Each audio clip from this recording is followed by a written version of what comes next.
Hi, my name's Adrian. I'm from Ableton, and today I'm with the guys at Akai, and we're going to be taking a closer look at our new push instrument, which accompanies the new Live 9 software. So in this section, we're going to be looking at drum step sequencing and how we can actually program drum loops directly from the push hardware. Just to give you a quick overview of the push unit itself, we have 64 backlit, velocity-sensitive RGB colour pads, and we have several touch encoders over the top here as well. And as we go through each section, I'm going to start explaining a little bit more about what each section does. So to start off, let's start creating some drum loops. So if I hit the browse button here, I can scroll up and down using these buttons here, or I can use the encoders to scroll up and down quite quickly. Now, as I'm going to start creating some drum loops, I'm going to use my drum rack, and I can scroll down and find a sound pack that I like. I'm going to go in here, and let's choose an 808 Classic, hit the green button, that's going to load it up. I'm going to come out of Browse, and now you can see that the 64 pads has been split into 3 fairly distinct sections. So the bottom left 16 pads are my individual samples, sounds, kick sounds. And then on the right here, we've actually got some looping controls, which I'll go into once we get going a little bit more.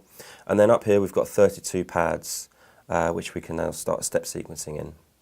You'll notice as well that when I select a pad, these controls here control certain parameters for those particular samples.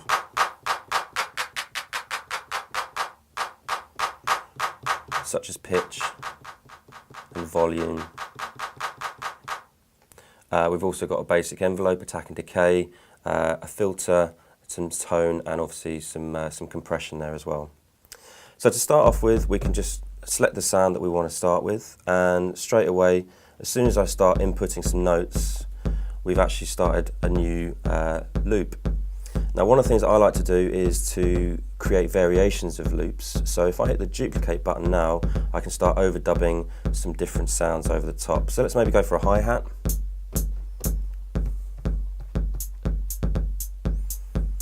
And let's maybe add a shaker to that as well.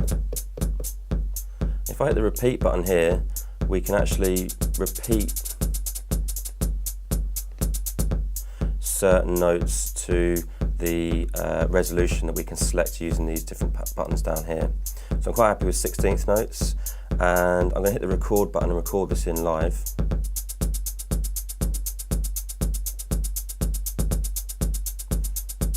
And you might notice that some of these notes are actually slightly darker in colour, representing a higher velocity. As we mentioned at the start, these are actually velocity sensitive pads. Okay, so I'm quite happy with that, so let's maybe hit duplicate again, and we'll just add one more pattern. So let's maybe hit the clap, turn our repeat off, and again we're going to play this in live.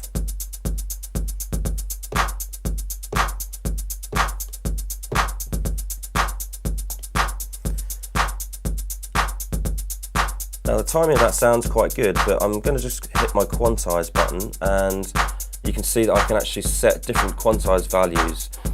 We've actually recorded this with quantize off, but I'm just going to quantize this to 100% to make sure that my timing is perfectly accurate.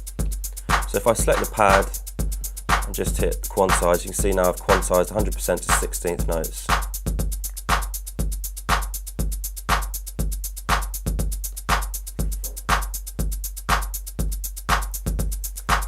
So just to touch on some of the looping controls that we mentioned, the green pad selects which just displays which bar you're currently on. So if we're on a 16th note resolution, we've got 32 pads, we're working to a 2-bar loop. And we can select which loop we're actually working on by just hitting the pad.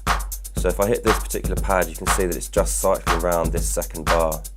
Similarly, if I press the 1st pad, it's just going to cycle around this 1st bar here. If I hold a range of pads, it's then going to start playing the full 2-bar loop. Similarly, if I wanted to double the loop itself, I can hit my double button over here, and we're now working with a 4-bar loop. So just to emphasise that, let's maybe add some variation to the end of the 4-bar just to give it a little bit more of a fill. So if I select this 4th bar, let's maybe go for this kick drum. And we could maybe create some kind of little snare roll. So we'll hit repeat,